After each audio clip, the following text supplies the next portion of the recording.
नमस्कार, आप देख रहे हैं CID न्यूज और मैं हूं आपके साथ ज्योति कन्नौजिया। आइए नजर डालते हैं खबर की ओर। दाहोद के तोयनी में 6 साल की मासूम की हत्या के मामले में प्रिंसिपल गिरफ्तार। वैसी दरिंदे ने ज्यादती करने में असफल होने पर कर दी थी हत्या। हत्यारा प्रिंसिपल गुजरात पुलिस की गिरफ्त में। दाहोद जिले के सिंगवाड़ तहसील के तोयनी गांव की प्राइमरी विद्यालय में पढ़ने वाली कक्षा 1 की छात्रा की हत्या के मामले में पुलिस ने स्कूल के प्रिंसिपल गोविंद नट को गिरफ्तार किया है। इस मामले में जब पुलिस ने आचार्य गोविंद से सख्त पूछताछ की तो वह टूट गया और जुर्म भी कबूल कर लिया। बच्चे का शव मिलने पर पुलिस ने बच्चे के शव को पोस्टमार्टम के लिए भेजा था, जहां प्रारंभिक रिपोर्ट में पता चला कि बच्ची की मौत दम घुटने से हुई थी। इसलिए पुलिस ने हत्या का मामला दर्ज कर जांच शुरू की। बताया जा रहा है कि तोयनी प्राइमरी स्कूल के प्रिंसिपल गोविंद ने पुलिस के सामने अपना जुर्म कबूल किया है। उन्होंने बच्ची की हत्या की थी। हवसखोर आचार्य लड़की को कार में ले गया और उसके साथ ज्यादती की कोशिश की, लेकिन जब वह चिल्लाई तो प्रिंसिपल ने उसका गला घोट दिया और कार में ही उसकी हत्या कर दी। पूरे मामले में दाहोद SP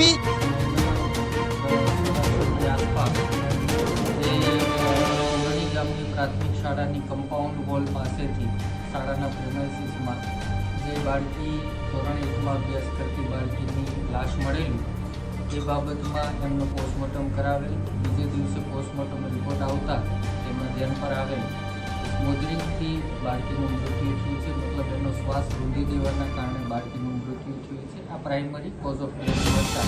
પોલીસે એ દિશામાં તપાસ ચાલુ કરી તમામ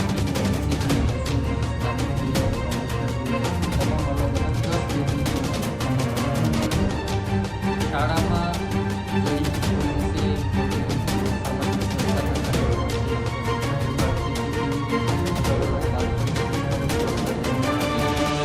આ બાળકી શાળામાં હાજર નહોતી, પ્રાર્થનામાં પણ નહોતી, જે મધ્યાહન ભોજન હેઠળ દૂધ આપવામાં આવે છે સવારે તેમાં પણ નહોતી।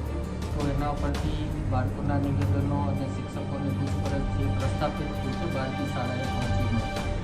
સમગ્ર બનાવની હકીકત એવી હતી કે સવારે આશરે 10:20ની આજુબાજુમાં પ્રિન્સિપાલ ગોવિંદભાઈ નટ પોતાની ગાડી લઈને સ્કૂલે જતા હતા ત્યારે એની માતા રસ્તામાં બાળકીને લઈ અને ઊભા એમણે આ પ્રિન્સિપાલની ગાડી રોકાવી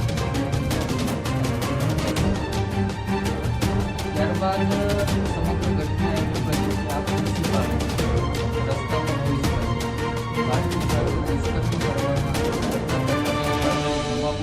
લાગી અને એનું મોઢું દાબી દેવામાં આવેલું, જેના કારણે શ્વાસ રૂંધાવાથી બાળકી બેહોશ અથવા તો મરણ ગયેલું।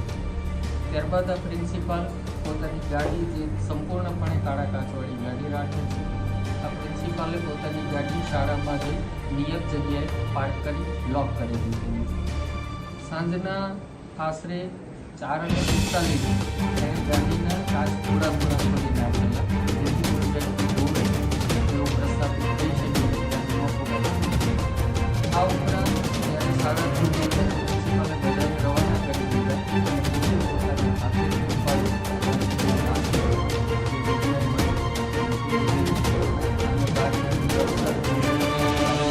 સ્પેસમાં પડી ગયેલું અને ચપ્પલ પણ ત્યાં નીકળી ગયેલા ગાડીમાં એ ઉપાડી અને બાળકીના વર્ગખંડની સામે ખૂણાવાળી જગ્યાએ મૂકેલું।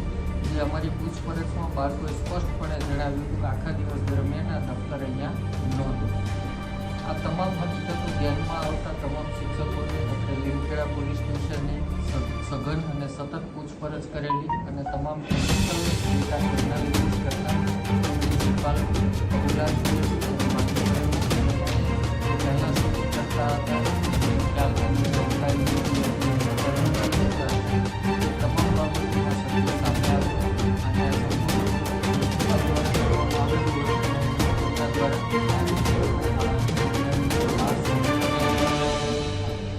सर हमारा दुष्कर्म